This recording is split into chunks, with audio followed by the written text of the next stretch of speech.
Au programme de l'actualité sportive qu'il ne fallait pas rater ce dimanche, la finale de la Coupe d'Afrique des Nations entre le Maroc et le Sénégal qui se termine dans une ambiance totalement chaotique, le début de l'Open d'Australie, le premier grand chelem de tennis, et la dernière journée des Coupes d'Europe de rugby. C'est parti, voici le comeback.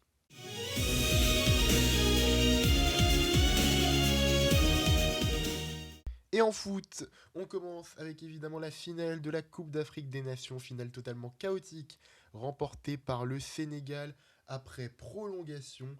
Le match s'est complètement emballé à partir de la 91e minute de jeu. But marqué par le Sénégal, refusé par l'arbitre pour une poussette sur Achraf Hakimi. 4 minutes plus tard, sur corner pour le Maroc, un penalty est signalé pour une faute sur Brahim Diaz. Les supporters sénégalais tentent de rentrer sur le terrain. L'entraîneur sénégalais demande à ses joueurs de quitter le terrain.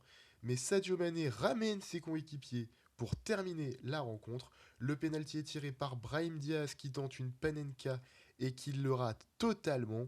Le match part en prolongation et c'est finalement le Sénégal qui s'impose grâce à un but magnifique de Pape Gueye. Le Sénégal qui remporte sa deuxième Coupe d'Afrique des Nations. On notera les larmes de Brahim Diaz au moment de récupérer son trophée de meilleur buteur de la compétition, très certainement encore marqué par cette fin de match complètement dingue. On continue niveau football avec de la Ligue 1. Il y avait quand même des matchs ce dimanche, malgré la finale de la Coupe d'Afrique des Nations. Strasbourg s'est imposé 2-1 contre Metz. Le Paris FC a battu le Football Club de Nantes 2-1 dans un match très important dans la course au maintien. Rennes a calé contre le Havre un but partout. Et à noter également à 21h la victoire de l'Olympique lyonnais à domicile contre le Stade brestois 2-1. Hendrik, pour sa première en Ligue 1, a été nommé homme du match et auteur d'une passe décisive. Il y avait des résultats intéressants en Europe ce dimanche. Défaite surprise pour le FC Barcelone contre la Real Sociedad. Hansi Flick ne décolérait pas après la fin du match. 2 buts ont été refusés aux Catalans lors de cette rencontre. L'Atlético de Madrid, quant à eux, se sont imposés 1-0 à domicile contre Alaves.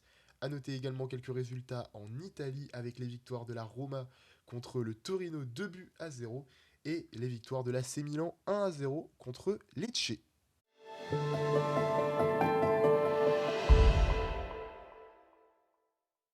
On enchaîne avec l'actualité tennis puisque c'était le début de l'Open d'Australie dans la nuit de samedi à dimanche. Chez les hommes, on notera les qualifications de Carlos Alcaraz contre Adam Walton, d'Alexander Zverev, d'Alexander Bublik ou encore de Frances Tiafoe.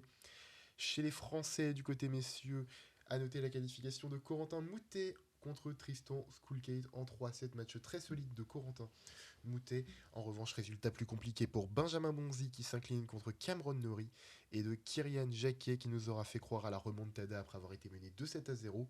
Défaite malgré tout contre Emilio Nava 5-7. Chez les femmes, qualification de Maria Sakkari, de Jasmine Paolini, d'Emma Raducanu ou d'Elina Svitolina. Il n'y aura pas eu d'exploit en revanche pour Venus Williams, battue en 3-7 contre Olga Danilovic. Du côté des Françaises, on notera quand même l'exploit d'Elsa Jacquemot contre Marta Kostiuk. Bel exploit pour la jeune Française. Élimination en revanche de Léolia Jean-Jean contre Maria Sakkari. Et pas d'exploit non plus pour Tiansoa Mrakotomanga Rajaona contre la numéro 1 mondiale Arina Sabalenka.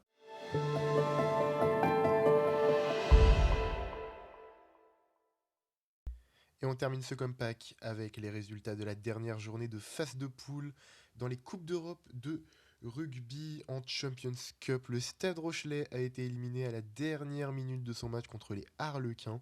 Ils n'avaient besoin que d'un seul point pour valider leur place pour les huitièmes de finale, mais les Harlequins ont obtenu une pénalité à la dernière minute de jeu qui leur retirait le bonus défensif. Donc élimination du Stade Rochelais. En revanche, l'Union Bordeaux-Bègles a validé une quatrième victoire en 4 matchs contre les Anglais du Bears 27-15. Rendez-vous en mars pour les huitièmes de finale de l'Union Bordeaux-Bègles. En Challenge Cup maintenant, le Loup, eux par contre, ont enchaîné une quatrième défaite en 4 matchs pour les Lyonnais, d'ores et déjà éliminés. Ils n'ont pas réussi à vaincre les Italiens du Benetton.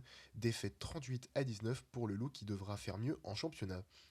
Et victoire enfin du Racing 92 contre le club sud-africain des Cheetahs 31-28. Néanmoins, c'est une victoire insuffisante pour les Racingmen qui passent à côté de la qualification en huitième de finale.